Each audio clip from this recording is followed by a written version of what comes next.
Hello, Decide Your Destiny crew. Awesome to have you guys along for another video. Today I've got a very exciting video with my good dear friend Paul. He's someone who was a mentor to me and really showed me, ways in which you can give back in charitable ways and different things that we can do as a community to look after the other people, the more needy in our community. So yeah, I'll throw it over to you, Paul, straight away. So Paul, if you want to introduce yourself real quickly. Good to see you again, Kyle. My name's Paul Shiel. I'm a bit of a kind of humanitarian in that I love helping out the needy and the poor and the marginalised in our society. It's something I've given about 35 years of my life to. And I'm employed. I'm a self-employed business person as well. But in my spare time, my passion is to try and help others, give them a bit of a leg up. And that's how I met you, my friend.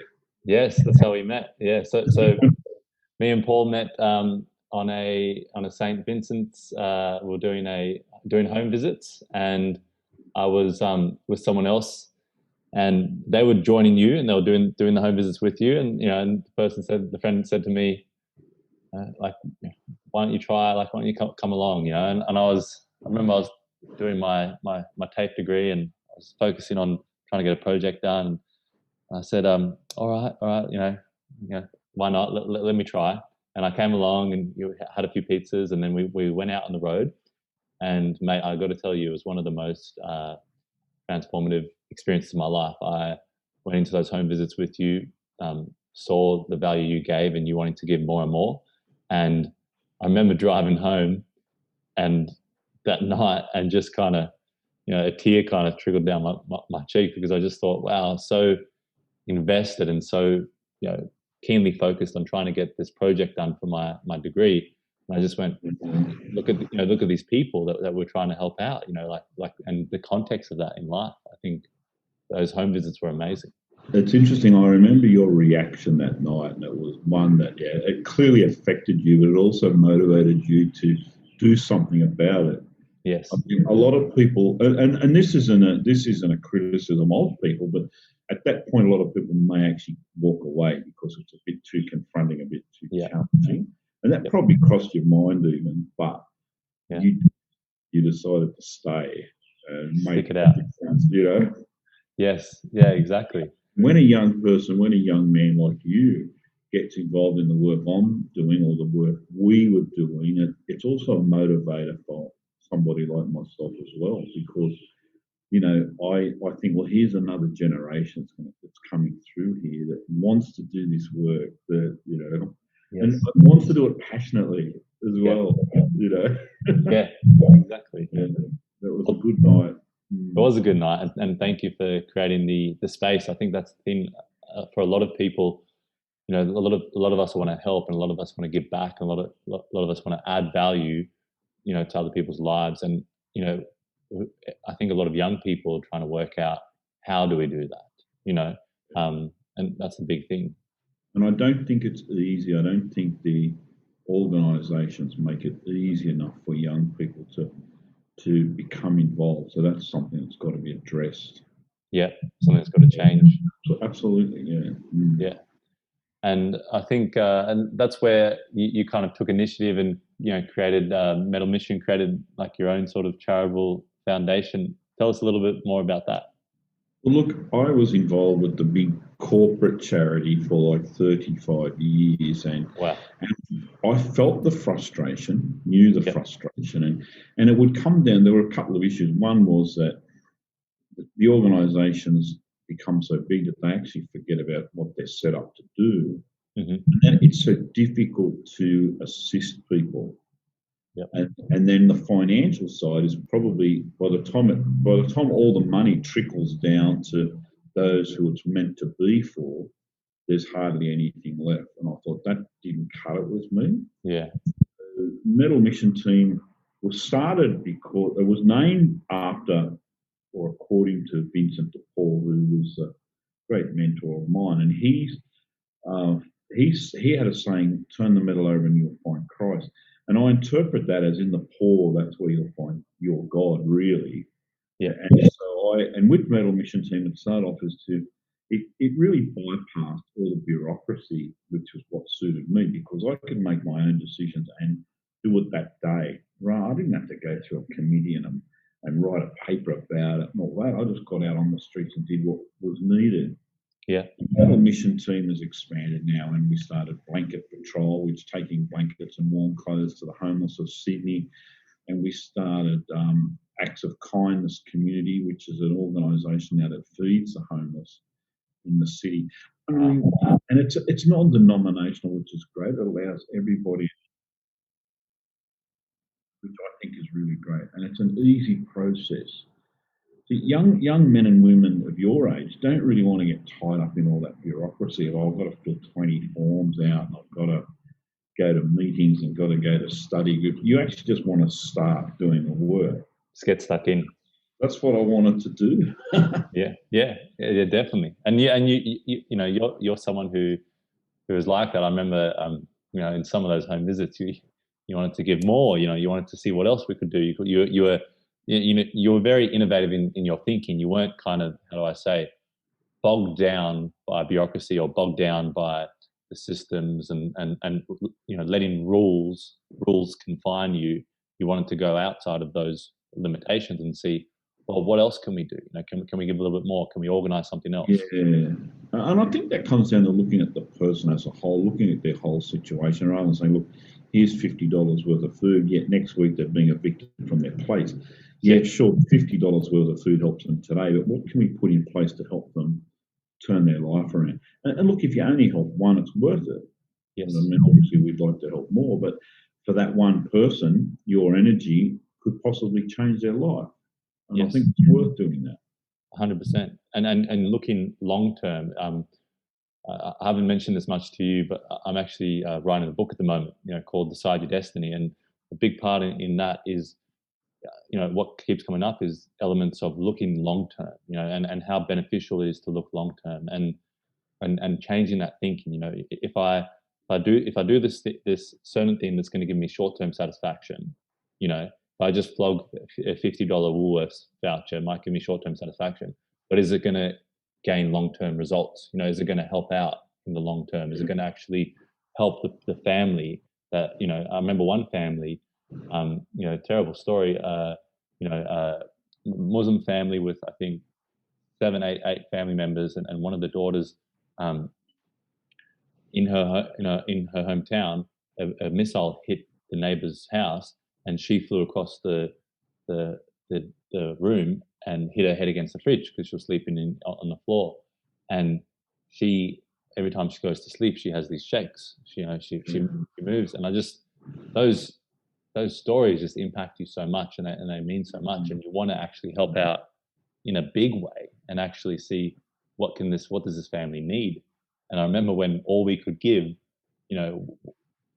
well, don't want to throw anyone on the bus, but all we could give was not enough, and that's the thing. Exactly. Yeah. And there's so much money donated, so much given by great Australians, generous Australians, and so much of it gets tied up in bureaucracy and in overheads, and that's something we need to change. Because Australians are fantastic people when it comes to helping out their brothers and sisters, their fellow Australians. And when we saw that this time last year during the bushfires, yes, and we hear that, it's all been caught up in bureaucracy. So that's what has to change. Yes. This is one of the richest countries in the world. Nobody should be living on the street. No one should be living in poverty, but they are. Yeah. And it's not through the lack of trying by their fellow Australians. But they're not quite sure how do we help them without going through these big bureaucratic charities. Yeah. What are some of the things that you're doing at the moment with Metal Mission? You're going down in Woolloomooloo and... Well, yeah, look, we build community. So we don't, when we go to Woolloomooloo, we don't make it an us and them. I mean, many of the people that we actually are there to serve, when we arrive with our van, they're the ones unloading, they're the ones packing up, they're the ones getting behind the counter and serving the food. And that, to me, it's what it's about, making them feel like they're a part of a community. Mm-hmm. And then looking at how we can improve their life. Can we advise them? Can we advocate for them? Can we mentor them? And that's, I think, what counts, because that's taking them from receiving a meal to the next step in their life, which is important. Yeah. Yeah. It's about looking at the future, the long term. Yeah. That's what it's about. Exactly. So, do you feel like your mission and your kind of purpose and what you've created is growing? Are you getting a lot more people involved? Yeah, definitely growing. What I love is that people are coming in and taking on the work themselves and showing their own leadership and creating new ideas, new opportunities. And that, I think, for me, is probably the most important thing, because you want the work to continue well into the future. Yep. And that can only happen as if people like myself let go and let others take it on, and others take the reins and run it. And that's really important to me, and that's what I'm doing. Yes, and working out how to do that, how to step back enough but not too much. And it's a bit of a fine line, but it's worth it, because we need to give other people that chance. Yes. Yeah. It's very important, because with that comes all their talents, all their enthusiasm, all their passion. Yes. So important. Paul, you've always struck me as someone who has an innate ability to be grounded and know what he's doing and know the value of what he's doing, but also really see the value in other people. And I think that's something very special and very important as a leader. To see the value. People are our greatest resource, and if we empower them, then they are going to go off and create in this society, and they're going to keep doing that. Like, we have to give them that bit of beingness and give them the chance to flourish. Yes. And that's so important. Yeah, exactly. I mean, my son, my son was living overseas, and he comes back, and I'm thinking, stay here and live with us, like, trying to sort of, but I think, no. Yeah. He wants to have his own place. Like, okay, you've got my support. We've got to encourage people, like young people like you, but also let you go as well. Yeah. We don't do the whole wraparound thing. We say, look, here's your chance. Yeah, exactly. It's so important. Yeah. And how can we help you, like, along your way and along your journey? How can we, and it's all about that giving back. How can we, invest in you so that you can become the best version of yourself as well? Well, look, that's exactly right. I mean, from my age bracket to your age bracket, I believe that I have so much faith in our young generation. You hear so often, the young people, they drive their cars too fast, so they do this and they do that. But I found, and you could verify this because you were there, most of the people that wanted to volunteer and get involved in our organisation were young people of your age. Mm. They did it with so much passion. They did it with. They're impatient, which I like. Yes. Because that means they want to get stuff done right now. Action. Yeah. I used to say to my son, who's your age, look, could you come and I need you to help me with some charity work. And he'd say, right now, let's go. Yeah. I said, well, no, actually, I was thinking tomorrow night. That's the passion of our young people and we've got to encourage that, not say, oh, look, they want to do everything straight away. I say, good, let them do it straight away. If that's what works, let them do it straight away. Because I'd rather have them here than not here. Yeah, exactly. Yeah. Mate, you've got such a clear thinking and such a great attitude. You work with what you have. I think that's really what it is. Yeah, absolutely. Yeah. Yeah. So going forward, what are some of the kind of the big goals, or what you want to kind of keep doing with your organization and into 2021 and helping out people? I know you were saying how you've been able to really feed a lot more people lately and really utilize kind of some of the hotels and stuff like that. But what are some of the other goals? Yeah, I mean, look, Kyle, I think my goal has always been to do what we do now, but do it better. And that's just not airy fairy there's goals, and there's clear defined goals. And like at the moment we serve food off a table, and it's all various people cook in their homes. It just works so beautifully. But I would love to have a food van that we could take to other destinations around Sydney and make sure that people in various parks and other surroundings are getting fed too. So we have goals like in an ideal world, it would be great to have a little coffee van that could set up around the city and do hot chocolates and coffees and cappuccinos and everything. So there's always constant goals. We'd love to have a factory unit where we could do all the cooking. There's certain aspects and we'd like the concept just to keep developing around Australia, around the world, because it works so well, because there's so few rules, there's so few bureaucracy. People can just come and join. Yeah. And if something works well, then I don't think we should encourage it to grow, but not change how the path that works really well. Yes. Yeah. It's that fine line of, like, because, in business and government and organization, you're constantly developing processes to make everything better. And, that's what you're going to be doing forever. You're going to develop processes, even in your life, you're going to develop processes and systems to make things better. But it's that fine line of working out, is this making it better, or is this restricting us from helping people? Is this making it better, or is this, just more control? What is this actually doing? And my philosophy has always been to strip it right back and make it more simpler so that people can do it easy. Yes. If people want to make 10 meals and contribute them, then let's allow a space where they can do that. Let's not disencourage them. Let's make it easier for them. Yes. Yeah. And that's what my philosophy has always been. Well, you don't need a lot of rules. You really don't need a lot of rules. You don't need massive rule books. 4 or 5 points covers you, and that's it. Then you get on with it. Exactly. Because it's like those things can get in the way of you actually doing the whole purpose of what you're trying to do. Well, you look at the big organisations; they have more staff than they have members, and they spend so much time having meetings and consultations and running everything past boards. And a simple process like taking blankets to people that are cold takes them months. Whereas we can get a blanket to someone the next day or then that night. Yeah. Our process is just much easier and much simpler. Is that because they're worried about being sued? Is that like? I think so. And I think they've got so big that they've forgotten what they're all about.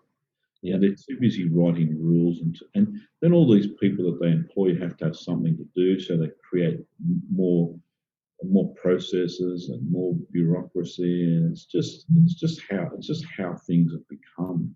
Yeah. It's not the way. No, and that's not how it should be. But they justify and say, "Oh, look, this is how we should operate." But maybe the youth with their action energy, and also I think, like you said, make it easy.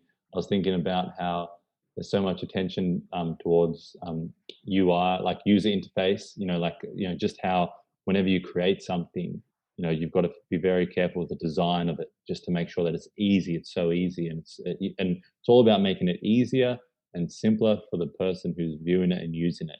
And I think that's what is going to continue to need to become a part of it. And that's where maybe, great systems, groups of entrepreneurs get together, and they develop things that maybe make old systems, maybe governmental systems, redundant. Maybe they make these organizations redundant because, well, here's a much better way of using it. The whole Uber taxi thing, the whole, like, these developments that happen, Well, you're exactly right.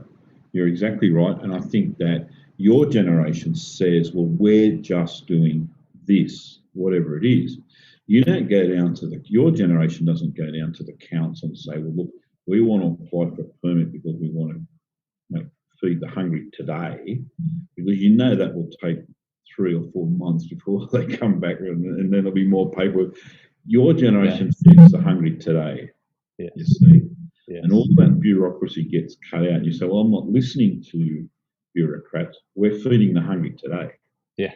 And you know what? Hungry get fed. You go home, and the job's done. And the bureaucrats are still thinking about it and waiting another 3 months. And I think that's good. I think it's how it should be. Yeah. Exactly. No, and I love that you've got a lot of, like, because you work with a lot of the youth, and you can see them, and you're not just looking at them objectively and going, look at that hoon, drive by in his car fast, you're looking at them and seeing the value that they add. And I think it's a nice, refreshing message, that like, wow, the youth inspires me, and I've got a lot of hope in the youth. Well, we're doing a blanket service. We take blankets and beanies and scarves, warm clothing back in probably at the end of winter this year. And some young people walking around in Martin Place, 2 or 3 young friends about your age walking around in Martin Place, giving out some warm clothes. And they saw us there and they come over and said, oh, would we be able to give you this so that you can distribute this, because we notice that you're here. And I said to them, no, you can't. They looked at me a bit shocked. I said, no, you can jump in behind here and join us. And they did, and that was it. They were recruited, and they're still around. They're still a part of our organisation. Oh, mate, brilliant. But they were taking an initiative, and then they realised, oh, hang on, someone's doing this. But then I admired that they were actually doing it. Yes. Yeah. They'd taken a night off, come in from the suburbs with warm clothes to walk around, and that's the kind of initiative I'm talking about. And that's the kind of initiative that your generation offers us. And we should be actually encouraging that. And embracing it, yeah. But a lot of the big organisations say, well, we don't want that. That's nothing but a hassle, They want to disrupt what we're doing and disrupt our process, and it's too hard, And because you've been on the inside of it for so long. But I've seen it firsthand, and I've seen the type of people that we used to let go in the organisation I was in, rather than encourage them and say, hey, get stuck in and stay with us. We let them go because it's too hard. Yeah. They're too noisy. They're too impatient. They're too young. They're too young. Yeah. Well, that's the beauty of when you're helping out and giving back. You see that group of people walking by, and they see you, and it's just like this magnetic force. When you want to help, it's got this energy. That's like, it's hard to explain. Like, when you're trying to do different things, or when you're trying to really push something and it's not working, you can see that it's taking a lot of your energy out. But when you go out, whenever you go out to help, or whenever when it's as simple as greet someone with a smile, it's just a contagious energy that makes the other person smile. That's right. That's right. And I think it's a fact that young people have gotten a bit conditioned to being rejected. I don't think that's good. But I think it's because that's happened that they've conditioned themselves, and then sometimes that can be a bit destroying, a bit soul destroying. And I always do the opposite. I always say, no, hang on, get on board with us. We'd love you here. Yeah. But it can happen. It can happen where a young person might say, well, look, I tried to help, but they didn't want me, so I'm going to go on now and drive my car fast or do whatever other things happen. Yeah. Well, I think the thing is, there is so much rejection, and it's probably it's like anything, as 2021, as we go forward, it's all becoming multiplicative, and it's faster, and and it's increasing. But I think with rejection, I heard something in the book the other day was saying how, if you're afraid of rejection, then you're on planet Earth, gravity is rejecting you from flying every moment of your day.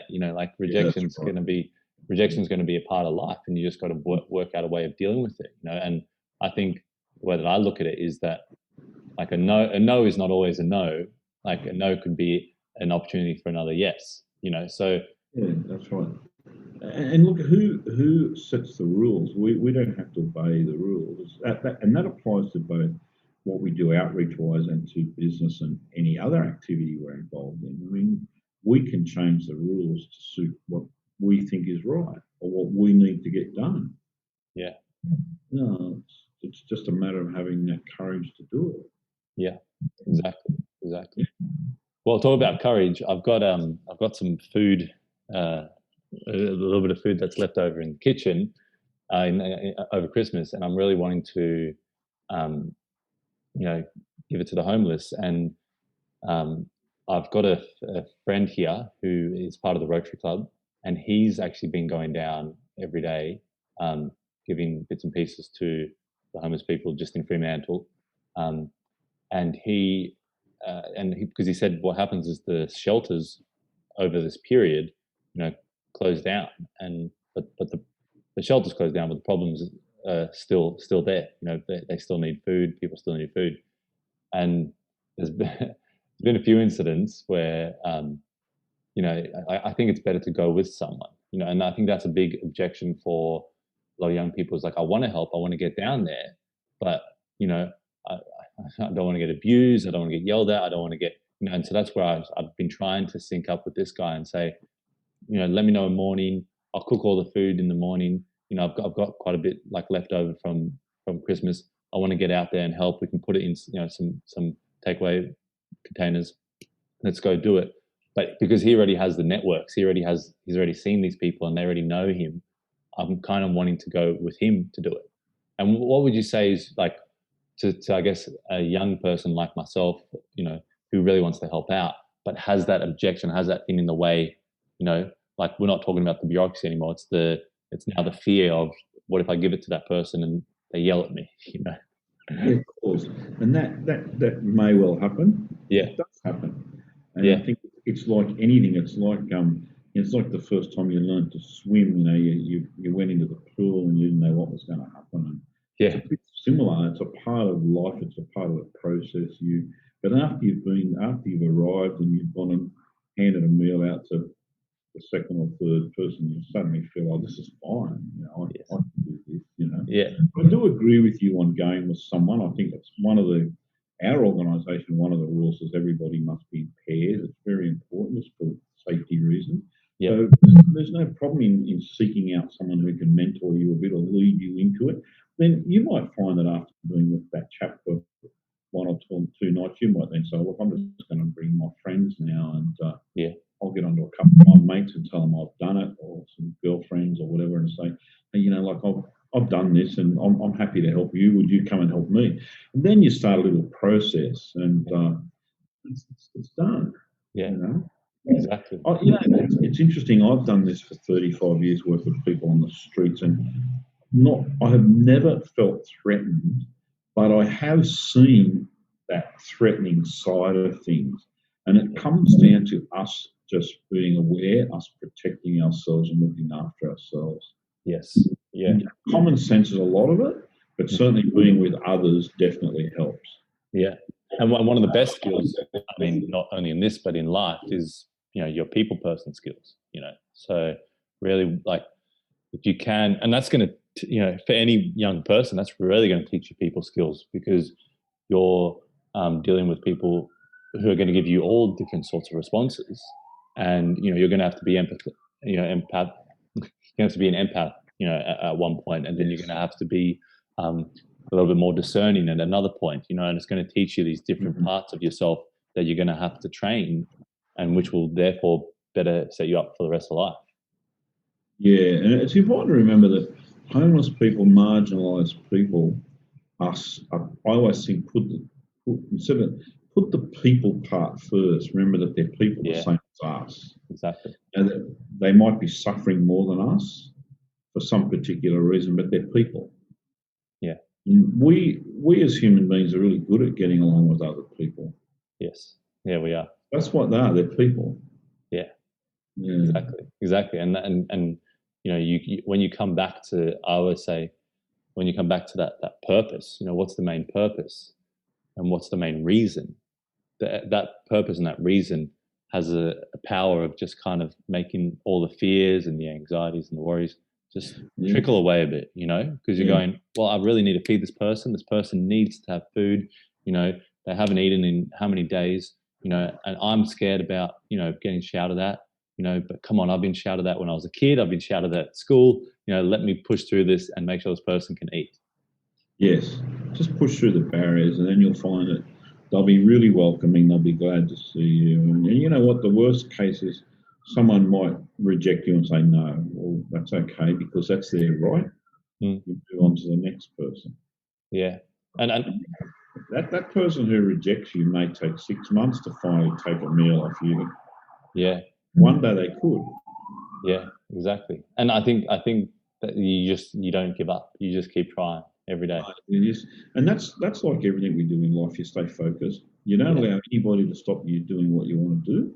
Yes. You don't allow any system to stop you doing what you want to do. Yeah. You find a way. Yes. I love that, man. Anthony Robbins, I heard Anthony Robbins saying, it's always stuck in my mind, and this could apply to anybody. He says, if you don't have the money, find a way. Yeah. And it's like, okay, well, we don't have a lot of money to serve the poor, but let's make some meals like what you're talking about. There's a way. Yeah. Yeah. If you don't have the money to expand your business or go towards your next goal, find a way. Find a way. Yeah. Well, I'm using that was his word, but that's so appropriate, so applicable to our lives.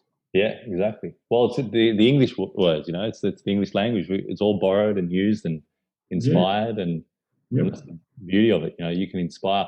I mean, we can all inspire each other. And I always remember one night when you told me that you were driving past and you saw this homeless person, and you picked him up and you took him to a hotel, and for a couple of nights. And I just went, those things to me I think it sets a bar. It sets a bar, and it sticks with me. It sticks in me, and go, wow, like this level of kindness, this level of consideration, and empathy is happening every day with great people like yourself.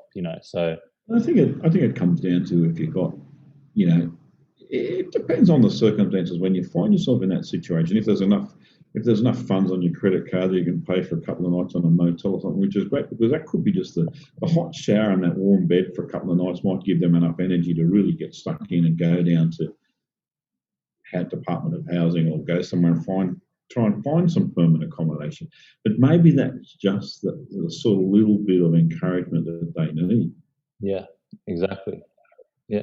And it's when I always try this method, it's something that our parents taught us, and something so simple, but just putting yourself in their shoes. I think when you can put yourself in someone else's shoe and go, wow, if I had a bit of bad luck, or if the circumstances were different, or I can even say, if my grandparents weren't there for me at that time when I needed them, I don't know where I would be. And I think that's such a, it's a few little elements and a few little changes in your life could have you in a different place. So you have to put yourself in other people's shoes and realize, this is just someone else who's been trying to get by, and life has, beaten them down, and we're here to raise them up.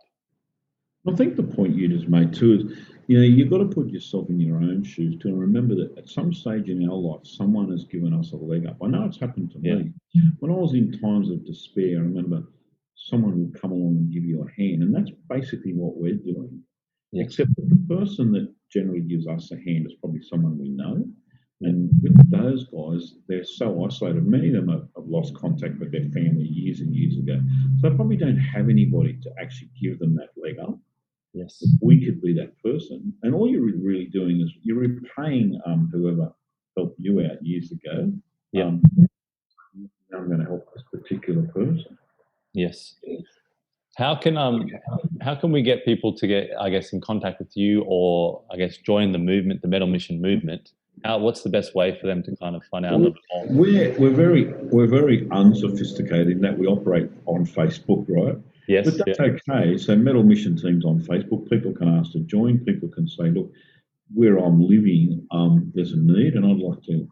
Because the great thing about joining Metal Mission team or the Acts of Kindness community is that there's support to help you get going. Because I've done it for years, many of our members have done it for years, and we can encourage and support people to get the organisation started wherever they want to start it, whether it be over where you are, or whether it be in Tasmania. It doesn't matter, or the Philippines. None of that matters. It's just that sometimes it's nice to get encouragement to say, hey, if you get into trouble, you've got someone you can ask and talk to. Yeah. Well, it's not about us building an organisation. It's about us feeding the hungry and caring for the marginalised.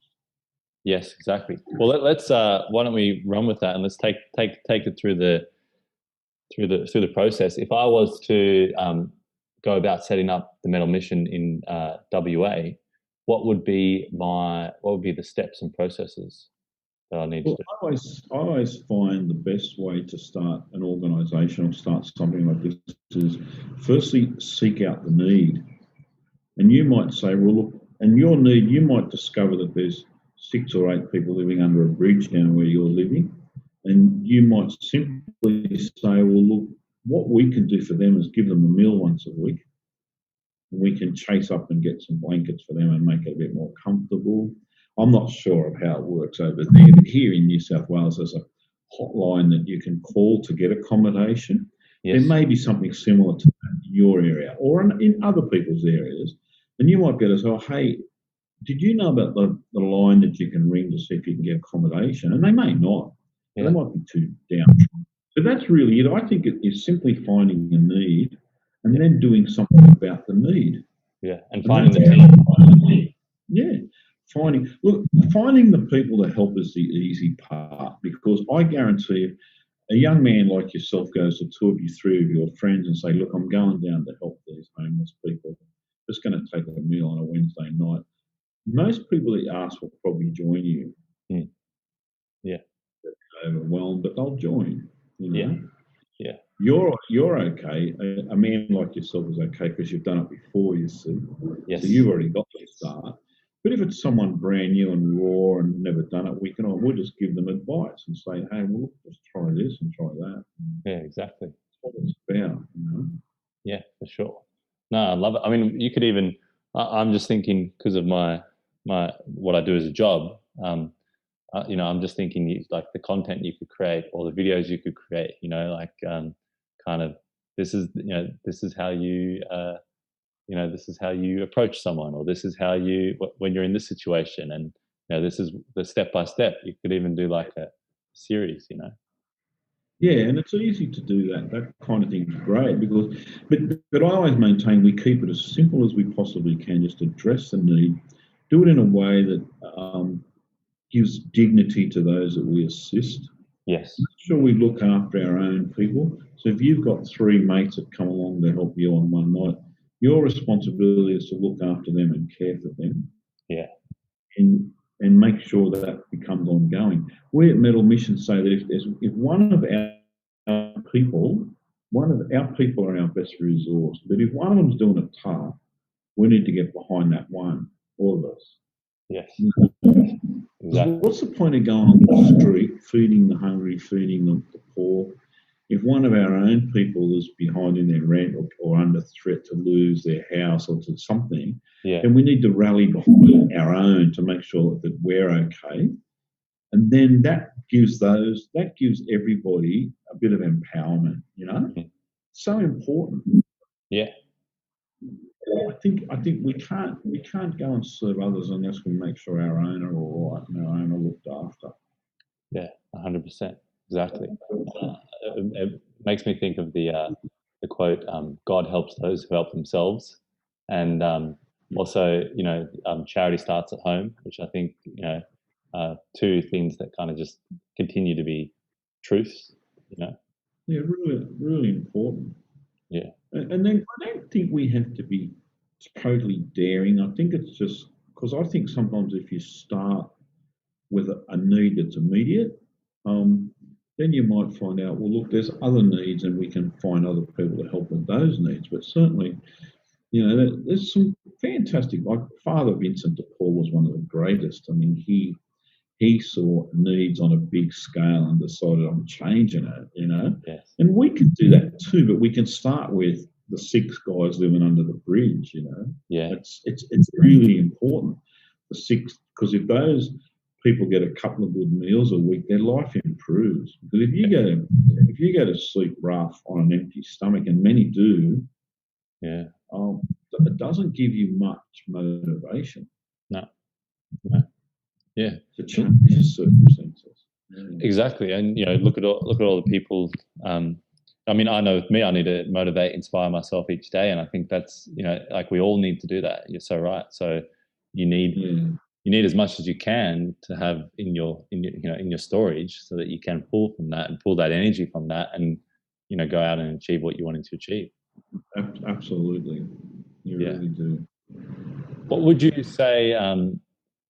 It's a bit of a different question now, but I guess with a lot of these sorts of interactions, I'm trying to work out what people's destiny is and deciding their destiny and what that means to them. My grandfather actually, he was the person who told me, decide your destiny, Carl. And he told me it a few times in my life when I was younger. And just I remember one time just sitting on the couch in his lounge room, just sitting next to him. And a lot of times they'll just be quiet, or you just you just finished working in the garden or whatever, and you're just sitting down and just relaxing. And he just looked over at me and he just had this big, joyful, heartful smile. And he just he wouldn't say many words, but he just said to me, "Decide your destiny. Decide your destiny, Carl. That's what life is about." And I guess and I've carried that on, and that's going to be the title of my book that I'm going to bring out in February.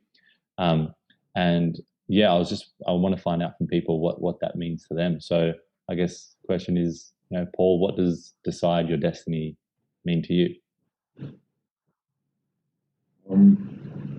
It's interesting. I think your grandfather was right.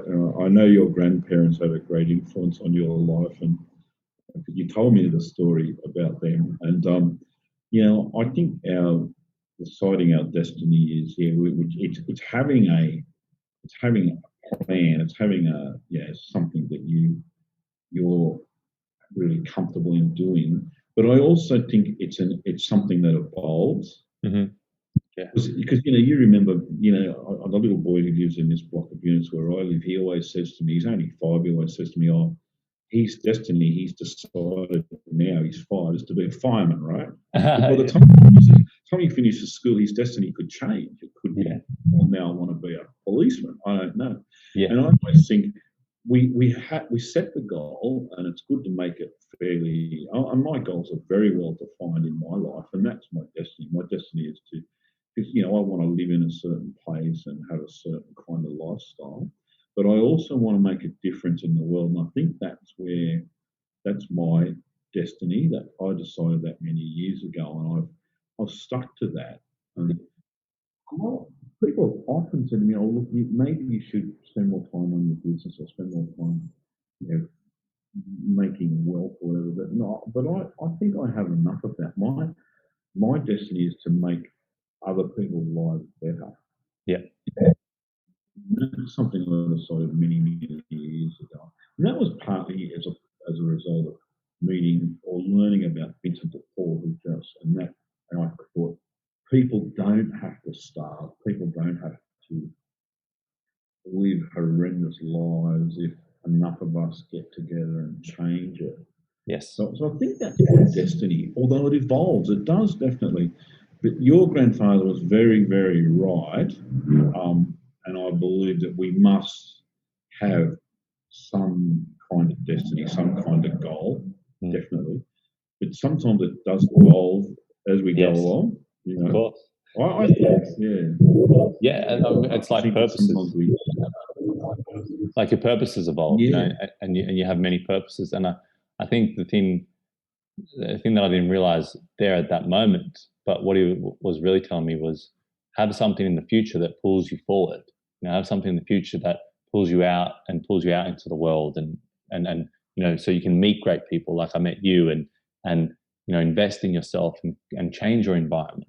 Have something in the future that will pull you forward. Yeah, and I think that's very sound advice from a grandfather to a grandson. And I think also that it does, when you have something set, whether that's going to ultimately be your destiny or not, but when that's your destiny right now or for the next 10 years, what happens is the way it just unfolds for you. So suddenly you say, "Look, I want to drive a baggy or a motor car or something." And you take a little photo out and you say, "That's what I want to achieve. I want to drive that car." Then suddenly things unfold, things happen. Yeah. And it suddenly becomes a bit reality that car's getting closer. You know what I mean? It's like, and I think that's what we've got to take into consideration when we sort of decide our destiny. Yeah. And it's possible, and the excitement as because it's literally you're bringing something that's not in reality, or something that's invisible, or something that's not in your world, but it's in your mind, it's in your imagination, and you're bringing it into reality. And it's very exciting when it starts to happen.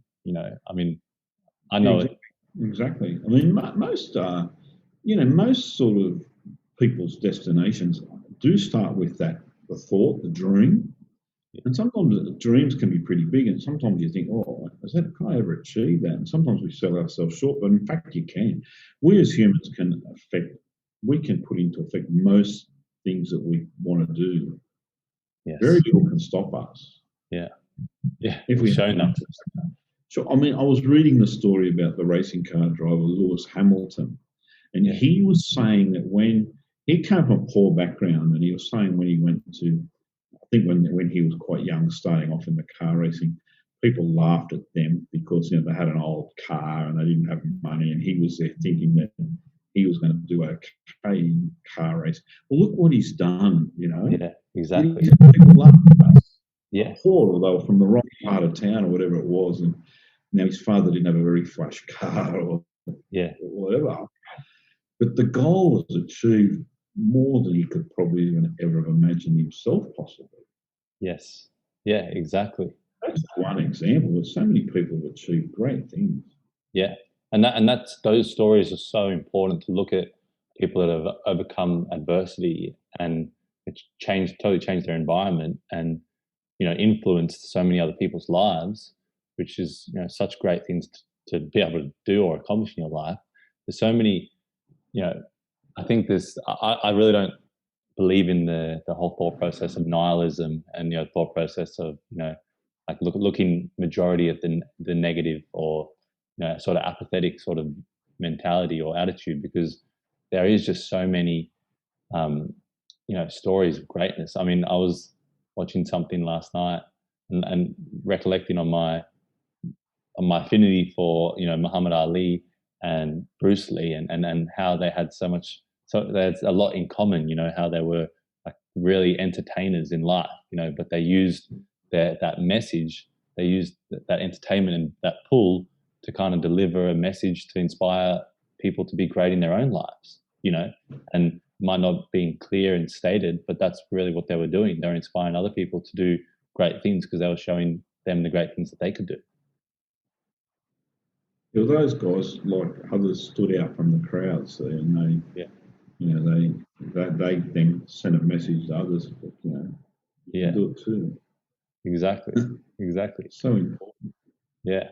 Well, look, I think that's a great place to finish it off, Paul. And yeah, I mean, I've really enjoyed chatting to you, and I'm looking forward to seeing what I can do with the Metal Mission team and seeing what you guys keep getting up to and what we can do. And I guess what would be going forward? What would be your biggest plans, or what you'd impart on someone who's a bit younger ahead of the new year? We're on the eve of 2021 as we speak. Look, I think the biggest message that I myself could give to young people is don't take your youth for granted. It's very important because often when you're your age, and I've known you now for about 6 years or more, Yeah. it doesn't. Time moves very fast, so it's important. Don't sit back and say, "Well, I'm young, so I've got plenty of time." No, you don't. You've got to rip in right now.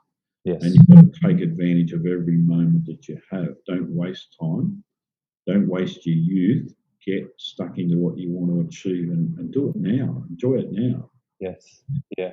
You've got the advantage. What will you be doing in 20 years? Where will your goal be in 20 years? Yeah. Yeah. Exactly. Yeah.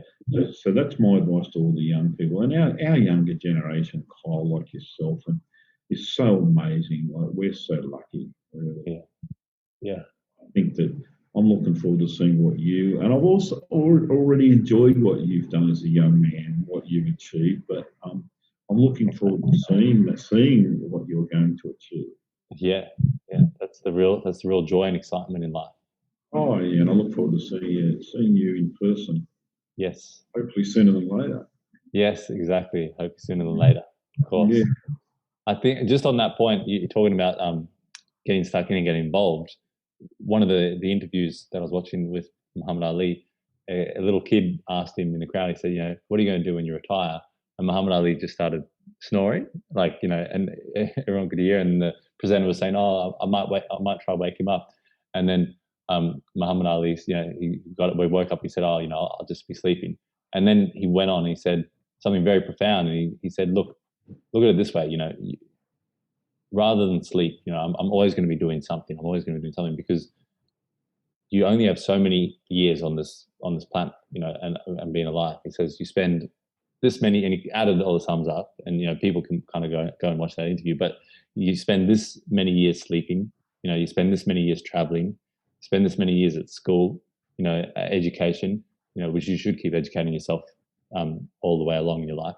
But you spend, all this time. And he goes, I think he came up with like 7 years or something. He's like, you got 7 years, and I was just like, wow, that's a profound way. Like no one's really thought about it that way or talked about it that way.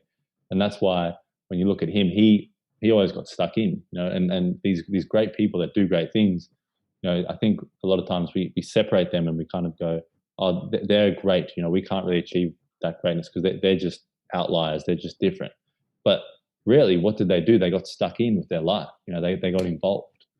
Oh, look, exactly. And I don't intend to retire. I think a lot of people have that same attitude. And one of the people that I admired was Colonel Harlan Sanders because he started the Kentucky Fried Chicken chain when he was like 67 years of age. Yeah. And he lived till he was about 99, I think it was. So I believe that by being so busy, he actually extended his life in a really positive way. So, yeah, I don't think there's any time for retiring. I think it's to get things done. I mean, Vincent de Paul 400 years ago lived until he was 86 and kept working the whole time. Wow. Now, that was quite elderly back in 400 years ago, back in those days where people died much younger. Yeah. And he was so determined to get things done that he just kept going. Yeah. And it became his legacy. Well, that's it, Yeah. It's looking at that, I think to myself, well, I've got another 40 years of friendship with you at least, Of course, mate. Good to see. Yeah, I can't wait for the amazing things we can do. So I know. It's just quite phenomenal, really. Yeah, it's exciting. Well, I'm looking forward to 2021 and seeing what Metal Mission gets up to and adding in what I can do as well. And yeah, going forward, mate, I'm getting excited and love to see you in the new year. Oh, that's great. Awesome. Happy New Year to you and good to see you. Happy New Year. Happy New Year, everyone. And thank you for joining us. And we'll see you in the next one. Bye. Right. See you, mate.